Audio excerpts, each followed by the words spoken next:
జగిత్యాల జిల్లా రాజకీయాల్లో అనూహ్య పరిణామాలు చోటు చేసుకుంటున్నాయి. 4 దశాబ్దాలుగా కాంగ్రెస్ పార్టీలో ఉంటూ ఉమ్మడి కరీంనగర్ జిల్లా రాజకీయాలను శాసించిన కురువృద్ధుడు జీవన్ రెడ్డి హస్తం పార్టీకి గుడ్ బై చెప్పడం పెను సంచలనంగా మారింది. తన కళ్ళెదుటే రాజకీయ ప్రత్యర్థి సంజయ్ కుమార్ కాంగ్రెస్ కండువా కప్పుకోవడాన్ని ఆయన ఏమాత్రం జీర్ణించుకోలేకపోయారు. జీవన్ రెడ్డి తీసుకున్న ఈ సంచలన నిర్ణయం ఇప్పుడు ఆయన శిష్యుడు రాష్ట్ర మంత్రి అడ్లూరి లక్ష్మణ్ కుమార్ను తీవ్ర సంకటంలోకి నెట్టేసింది. 4 దశాబ్దాల రాజకీయ ప్రస్థానానికి ముగింపు పలుకుతూ జీవన్ రెడ్డి వేస్తున్న ఈ కొత్త అడుగు జగిత్యాల రాజకీయాలను ఎలా మార్చబోతోంది? గురు శిష్యుల మధ్య తలెత్తిన ఈ ఆధిపత్య పోరులో అంతిమ విజయం ఎవరిది? Let's watch the story.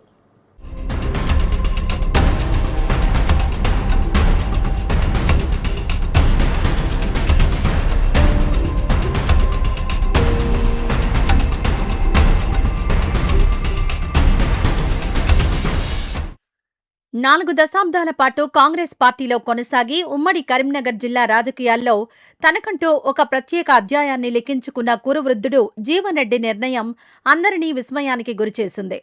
ప్రతి ఎన్నికల సమయంలో శేష జీవితం ప్రశాంతంగా గడుపుతానని, ఇవే తన చివరి ఎన్నికలని చెబుతూ వస్తున్న ఆయనకు ఇటీవల ఆశించిన ఫలితాలు దక్కలేదు.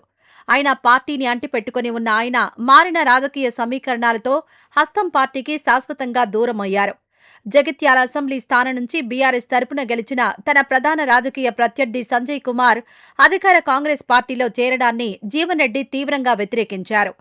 తనను కనీసం సంప్రదించకుండా అధిష్టానం తీసుకున్న ఈ నిర్ణయంతో తీవ్ర మనస్తాపానికి గురైన ఆయన కాంగ్రెస్ ప్రాథమిక సభ్యత్వానికి రాజీనామా చేశారు. జీవన్ రెడ్డి తీసుకున్న ఈ సంచలన నిర్ణయం జగిత్యాల జిల్లా రాజకీయాల్లో అతిపెద్ద భూకంపాన్ని సృష్టించింది. 1990వ దశకం నుంచి జిల్లాలో ఎమ్మెల్యే టికెట్ల కేటాయింపు మొదలుకొని మంత్రి పదవుల నియామకం వరకు ఆయన ప్రభావం స్పష్టంగా ఉండేది. ఆయన తాజా నిర్ణయంతో దశాబ్దాలుగా ఆయన వెన్నంటి నడిచిన స్నేహితులు, అనుచరులు ఇప్పుడు దూరమవుతున్నారు. ఇదే సమయంలో రాజకీయ ప్రత్యర్థులు ఈ అవకాశాన్ని తమకు అనుకూలంగా మలుచుకుంటూ మరింత బలపడుతున్నారు. ఆయన మార్గదర్శకత్వంలో రాజకీయ ఓనమాలు నేర్చుకున్న అనేక మంది స్థానిక నాయకులు ఇప్పుడు తమ రాజకీయ భవిష్యత్తు కోసం కొత్త దారులను అన్వేషించుకుంటున్నారు.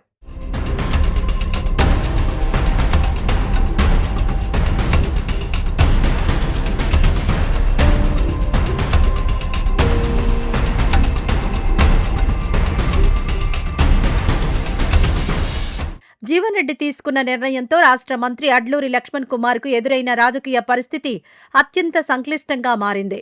అడ్లూరి రాజకీయ ప్రస్థానంలో జీవన్ రెడ్డి పాత్ర అత్యంత కీలకమైనది. ఆయనను తన రాజకీయ గురువుగా అడ్లూరి ఎంతో గౌరవిస్తారు. 2023 అసెంబ్లీ ఎన్నికల్లో జీవన్ రెడ్డి అందించిన సంపూర్ణ మద్దతు, వ్యూహాత్మక మార్గదర్శకత్వంతోనే లక్ష్మణ్ కుమార్ అనూహ్య విజయం సాధించి చట్టసభల్లో అడుగుపెట్టారు. గురుశిష్యుల అనుబంధంగా పేరొందిన వీరి బంధంలో ఇప్పుడు పార్టీ అధిష్టానం నిర్ణయం పెద్ద చిచ్చు పెట్టింది.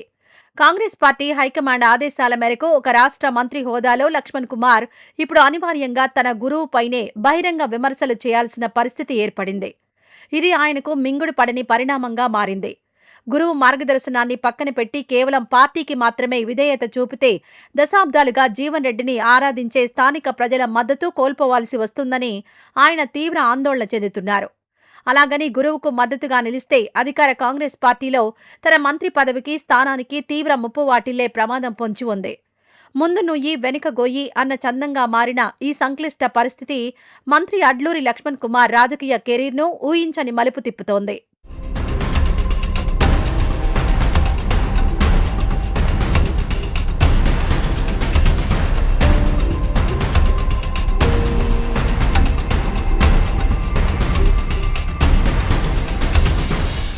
గురుశిష్యుల మధ్య తలెత్తిన ఈ అగాధం జగిత్యాల జిల్లాలోని అధికార పద్ధతులను, రాజకీయ సమీకరణాలను సమూలంగా కుదిపేస్తోంది. ఈ ఆధిపత్య పోరు కాంగ్రెస్ పార్టీని అంతర్గతంగా బలహీనపరుస్తుండగా ప్రతిపక్ష భారత రాష్ట్ర సమితి ఈ పరిణామాలను తనకు అత్యంత అనుకూలంగా మలుచుకుంటోంది. జీవన్ రెడ్డి వర్గానికి, అధికార పార్టీకి మధ్య పెరుగుతున్న ఈ విభేదాలను బీఆర్ఎస్ వ్యూహాత్మకంగా ఉపయోగించుకుంటోంది.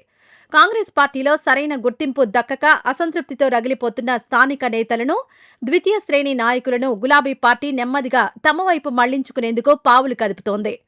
జీవన్ రెడ్డికి జరిగిన అవమానాన్ని తమకు అనుకూల సానుభూతిగా మార్చి తమ పార్టీ పునాదులను జిల్లాలో తిరిగి బలోపేతం చేసుకునే పనిలో బీఆర్ఎస్ నాయకత్వం నిమగ్నమైంది. దశాబ్దాలుగా ఒకే మాట ఒకే బాట అన్నట్లుగా సాగిన జగిత్యాల కాంగ్రెస్ శ్రేణుల్లో ఇప్పుడు ఎవరికి మద్దతు ఇవ్వాలన్న స్పష్టత కరువైంది. ఇదే అదనుగా ప్రతిపక్షాలు కాంగ్రెస్ ఓటు బ్యాంకుకు గండికొట్టే వ్యూహాలకు పదును పెడుతున్నాయి.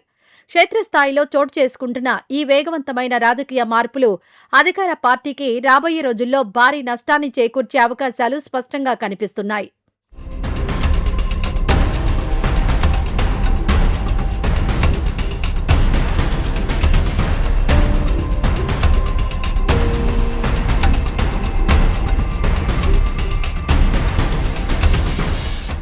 కాంగ్రెస్లోని అంతర్గత కుమ్ములాటలు ప్రతిపక్ష బీఆర్ఎస్కే కాకుండా జాతీయ పార్టీ అయిన బీజేపీకి కూడా కొత్త రాజకీయ మైదానాలను తెరుస్తున్నాయి.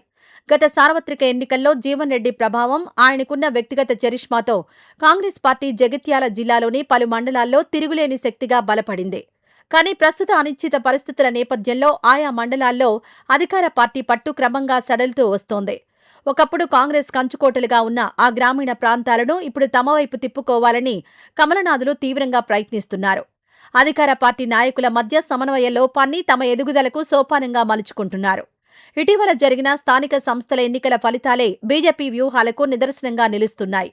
జగిత్యాల జిల్లా రాజకీయాల్లో అత్యంత కీలకమైన రాయికల్ మున్సిపాలిటీ ఎన్నికల్లో అనూహ్యంగా భారతీయ జనతా పార్టీ పట్టు సాధించడం రాజకీయ వర్గాలను విస్మయానికి గురిచేసింది. జీవన్ రెడ్డి ఎపిసోడ్ తర్వాత కాంగ్రెస్ క్యాడర్లో ఏర్పడిన స్తబ్దత, నైరాస్యం వల్లే కమలం పార్టీ ఈ స్థాయిలో పుంజుకుందని రాజకీయ విశ్లేషకులు స్పష్టం చేస్తున్నారు. భవిష్యత్తులో ఈ ప్రభావం జిల్లా వ్యాప్తంగా విస్తరించే ప్రమాదం లేకపోలేదు.